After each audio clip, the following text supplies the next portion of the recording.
నమస్కారం. Census 2027 హెచ్ఎల్ఓ app training ఎక్స్ప్లెయినర్కి స్వాగతం.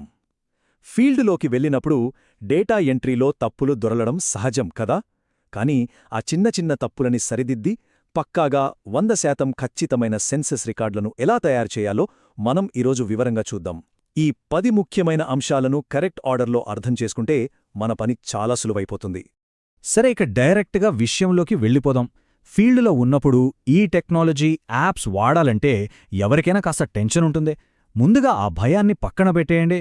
మనం ఒక చిన్న గందరగోళం నుంచి పర్ఫెక్ట్ డేటా ఎంట్రీకి ఎలా చేరుకోవాలో, ఆ తప్పులను స్మార్ట్గా ఎలా స్కిప్ చేయాలో ఇప్పుడు నేర్చుకోబోతున్నాం. ఇదిగో ఇక్కడ కనిపిస్తున్నది మన ఫీల్డ్ స్టాఫ్ ఎక్కువగా కన్ఫ్యూజ్ అయ్యే 10 ప్రశ్నల రోడ్ మ్యాప్. మొదటి ప్రశ్న నుండి 25వ ప్రశ్న వరకు మనం వెళ్లే దారిలో ఎక్కడెక్కడ పొరపాట్లు జరిగే ఛాన్స్ ఉందో ముందుగానే పసిగట్టి వాటిని అవాయిడ్ చేయడమే మన మెయిన్ టార్గెట్. మనం మొత్తం 6 కీలకమైన టాపిక్స్ని కవర్ చేయబోతున్నాం. 1 బేసిక్స్ మరియు బిల్డింగ్ నంబర్స్. 2 కట్టడాల శ్రేణి అంటే హౌసింగ్ హైరార్కీ. 3 అత్యంత కీలకమైన బ్రాంచింగ్ ప్రశ్న. 4 నివాసితుల లెక్కింపు మరియు ఓనర్షిప్. 5 గదులు, వంట ఇంధనం. ఇక చివరిగా లాగిన్ సమస్యలు.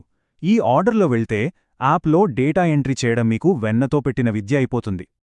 Okay, first and foremost section 1 basics and building numbers. యాప్లో మనం డీటెయిల్స్ ఎంటర్ చేయడానికి కావాల్సిన బేసిక్ నంబరింగ్ రూల్స్ ఏంటో ఇక్కడ క్లియర్గా చూద్దాం. మొదటి ప్రశ్న విషయానికి వస్తే మీరు అస్సలు టెన్షన్ పడాల్సిన పనిలేదు. ఎందుకంటే ఈ లైన్ నంబర్ అనేది యాప్ దానంతట అదే ఆటోమేటిక్గా తీసుకుంటుంది. ఇది పూర్తిగా లాక్ చేసి ఉంటుంది కాబట్టి మనం మాన్యువల్గా ఎంటర్ చేయాల్సిన పనే లేదు. హమ్మయ్య, మొదటి ప్రశ్నతోనే మనకు సగం భారం తగ్గిపోయింది కదూ. కాని ఇక్కడే మనం చాలా అలర్ట్గా ఉండాల్సిన విషయం ఒకటుంది. అదే ప్రశ్న 2. అంటే భవనం నంబర్ ఇచ్చేటప్పుడు కాస్త ఆలోచించి ఇవ్వాలి. ఎందుకంటే ఒక్కసారి డేటాను సింక్ చేసేశామంటే ఆ బిల్డింగ్ నంబర్ను మార్చడం ఇంక మన చేతుల్లో ఉండదు. అదే అసాధ్యం. సో బెస్ట్ ఐడియా ఏంటంటే ముందుగా ఒక రఫ్ నోట్బుక్ పెట్టుకుని నంబరింగ్ రాసుకోవడం మంచిది. రైట్, ఇప్పుడు సెక్షన్ 2లోకొచ్చేద్దాం. అదే ద హౌసింగ్ హైరార్కీ. అసలు భౌతిక ప్రదేశాలను అంటే స్థలాలను, ఇళ్లను సెన్సస్ రూల్స్ ప్రకారం ఎలా డివైడ్ చేస్తారో మనం ఒక క్లారిటీ తెచ్చుకుందాం. ఇక్కడ గమనించండి, ఈ మొత్తం నిర్మాణ క్రమం ఎలా ఉంటుందంటే ముందుగా ఒక పెద్ద ప్రాంగణం అంటే ప్రిమిస్, ఆ తర్వాత బిల్డింగ్, దానిలో సెన్సస్ హౌస్, ఆ లోపల ఒక చిన్న గది. ఇలా 4 స్టెప్స్గా దీన్ని మైండ్లో ఫిక్స్ చేసుకోండి. ఈ పిక్చర్ మీకు క్లియర్గా ఉంటే ఎంట్రీ చేయడం చాలా ఫాస్ట్గా అయిపోతుంది. ఈ విషయం మనకొక ఇంట్రెస్టింగ్ పాయింట్ని చెప్తోంది చూడండి. ఒకే బిల్డింగ్లో చాలా ఇళ్లున్నప్పుడు ప్రతిసారి సేమ్ డీటెయిల్స్ ఎంటర్ చేసే పని లేకుండా ప్రశ్న 3 దగ్గర ఆ రిపీట్ బటన్ వాడితే చాలు. పని చాలా ఈజీ అవుతుంది కదా. అలాగే ప్రశ్న 9లో కుటుంబం నంబర్ ఆటోమేటిక్గా జనరేట్ అయిపోతుంది. కానీ గుర్తుపెట్టుకోండి, ఇన్స్టిట్యూషనల్ ఇళ్ల విషయానికొస్తే మాత్రం అది ఎప్పుడూ 99గానే డీఫాల్ట్గా తీసుకుంటుంది. ఇప్పుడు సెక్షన్ 3. చెప్పాలంటే ఈ యాప్ మొత్తానికి ఇది చాలా చాలా క్రూషియల్ పాయింట్. మన ఎన్యూమరేషన్ డైరెక్షన్నే డిసైడ్ చేసే బ్రాంచింగ్ క్వశ్చన్ ఇది. అదే ప్రశ్న 7. ఈ ప్రశ్న 7 ఉందే, ఇదొక పెద్ద జంక్షన్ లాంటిది. ఇందులో ఏకంగా 12 వేర్వేరు ఆప్షన్స్ ఉంటాయి. మనం ఏ ఆప్షన్ సెలెక్ట్ చేసుకున్నామనే దాన్ని బట్టే యాప్లో మన తర్వాతి ప్రయాణం ఎలా ఉండబోతోంది అనేది డిసైడ్ అవుతుంది. ఇందులో ఇల్లు, షాపులు, ఖాళీగా ఉన్న స్థలాలు, ఇలా చాలా రకాల దారులుంటాయి. ఈ బ్రాంచింగ్ ట్రీని ఒకసారి జాగ్రత్తగా గమనించండి. ఒకవేళ మనం ఆప్షన్ 1 లేదా 2 అంటే నివాసానికి సంబంధించినవి ఎంచుకున్నామనుకోండి, వెంటనే మరో 34 ప్రశ్నల లిస్ట్ ఓపెన్ అవుతుంది. అదే ఆప్షన్ 3 నుంచి 9 వరకు ఉండే ఇతర కమర్షియల్ అవసరాలుగాని, లేదా ఆప్షన్ 0 అంటే ఇల్లు ఖాళీగా ఉంది అని ఎంచుకుంటే అమ్మయ్యా, మన ఎంట్రీ అక్కడితోనే సురక్షితంగా ఎండ్ అయిపోతుంది. అయితే ఇక్కడే చిన్న ట్విస్ట్ ఉంది. ఒకవేళ ఇల్లు లాక్ చేసి ఉంటే ఎంట్రీ శాశ్వతంగా అయిపోయినట్టు కాదు. వాళ్ళు వచ్చిన తర్వాత మనం మళ్ళీ వెళ్ళి డీటెయిల్స్ అప్డేట్ చేయాలి.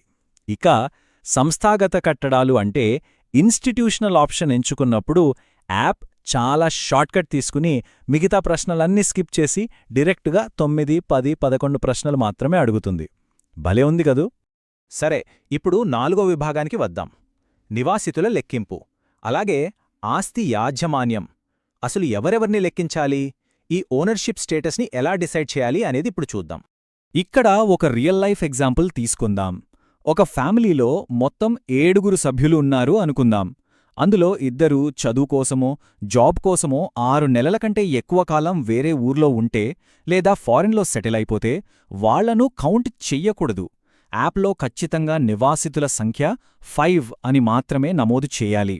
ఇది చాలా ఇంపార్టెంట్ పాయింట్. ఇక ప్రశ్న 14లో ఓనర్షిప్ స్టేటస్కి సంబంధించి 4 కేటగిరీలు ఉంటాయి.